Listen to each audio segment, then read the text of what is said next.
Assalamualaikum warahmatullahi wabarakatuh. Selamat pagi anak-anak. Hari ini kita akan membahas mengenai hidrolisis garam. Materi ini hampir sama dengan buffer alias larutan penyangga, tapi nanti ada perbedaan yang mendasar dan di sini kita harus berhati-hati dalam penggunaan rumusan ketika asam dan basa itu sudah bercampur membentuk garam gitu. Jadi hati-hati mana nanti kita akan pakai rumusan untuk larutan buffer ataukah untuk hidrolisis garam gitu ya.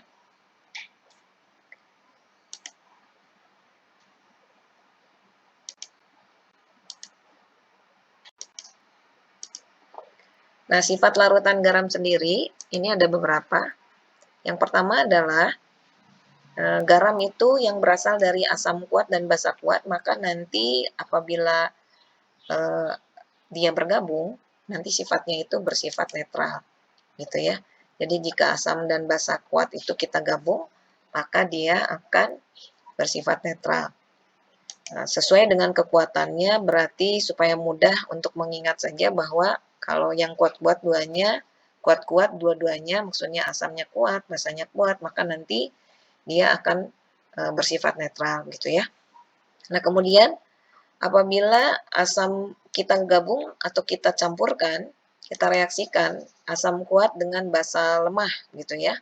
Nah, kita lihat mana yang lebih kuatnya, yaitu adalah asam kuat. Nah, maka nanti gabungannya atau campurannya nanti dia akan bersifat asam. Jadi kita lihat mana yang lebih kuatnya gitu ya. Mana yang lebih kuat. Nah, sehingga apabila ada garam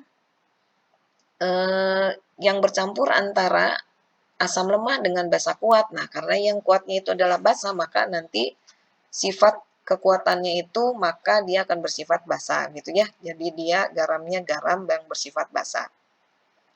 Nah, bagaimana kalau misalnya garam itu merupakan gabungan dari asam dan basa lemah? Dan kebetulan dua-duanya lemah. Nah, bukan berarti karena dua-duanya lemah lantas kita akan menyebutkan dia sebagai garam lemah, tidak. Nah, tapi ini nanti kita akan lihat didasarkan pada kekuatan daripada harga KA dan KB. Gitu. KA itu kan menyatakan bahwa harga dari tetapan keseimbangan asam lemahnya, kemudian KB adalah tetapan keseimbangan basa lemah. Nah, mana yang lebih besar? Nah, ini contohnya nih. Kalau kebetulan KA dan KB-nya sama, nah KA dan KB-nya sama, maka itu dia akan bersifat netral. Jadi hasil konstanta keseimbangan dari asam dan kebetulan dan basanya itu sama, maka dia bersifat netral. Namun apabila KA-nya lebih besar dari KB, tentu KA-nya itu yang lebih kuat, berarti kan ya, KA itu berarti asam, maka dia akan bersifat asam. Nah, begitupun dengan KB, jadi kalau KB-nya lebih besar, maka dia akan bersifat basa. Mohon maaf, ini dalam slide itu salah, belum diedit. Sekali lagi ini kita balikan ya, lambangnya. Jadi kalau KA-nya lebih kecil dari KB alias KB-nya lebih besar dari KA, maka dia garamnya bersifat basa, gitu ya. Oke, kita lanjutkan.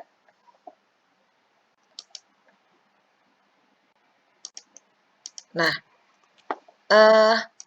sesuai dengan namanya hidrolisis, hidro itu adalah air, lysis itu adalah penguraiannya. Jadi intinya bahwa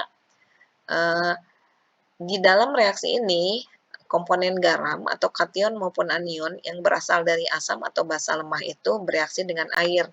Jadi kita akan lihat dari bagian garam itu, baik kationnya maupun anionnya. Kalau kation berarti berasal dari basanya, anion berasal dari asamnya, mana yang nanti akan bereaksi dengan air, alias mana yang akan mengalami hidrolisis gitu ya. Jadi yang disebut hidrolisis itu adalah komponen dari garam tersebut, baik kation maupun anion yang akan bereaksi dengan air begitu ya. Nah, maka disebut sebagai reaksi hidrolisis. Nah, tadi garam yang terbentuk dari asam kuat basa kuat karena memang keduanya kuat, tadi kan disebut sebagai akan membentuk sebagai garam yang netral. Nah, dia tidak mengalami hidrolisis, anak-anak. Kenapa? Ya karena memang dia dia berasal dari asam kuat dan kuat karena dua-duanya kuat. Baik kation dari basa maupun anion dari asam dua-duanya kuat. Jadi apabila ada kation ataupun anion yang berasal dari asal usulnya asam dan basa kuat, maka dia tidak akan mengalami hidrolisis gitu ya. Yang kedua, kita lihat jika garamnya terbentuk dari asam lemah dan basa kuat, nah yang akan mengalami hidrolisisnya itu adalah anion dari asamnya. Jadi kita lihat mana yang lemahnya. Tadi kan yang disebut sebagai yang lemahnya adalah asam. Nah, asam ini menyumbang anion yang lemah. Sehingga di dalam reaksi hidrolisis itu dia yang mengalami hidrolisisnya itu adalah anionnya dari asam lemah itu. Nah, kemudian dari basanya tidak karena memang basanya basa kuat. Gitu ya.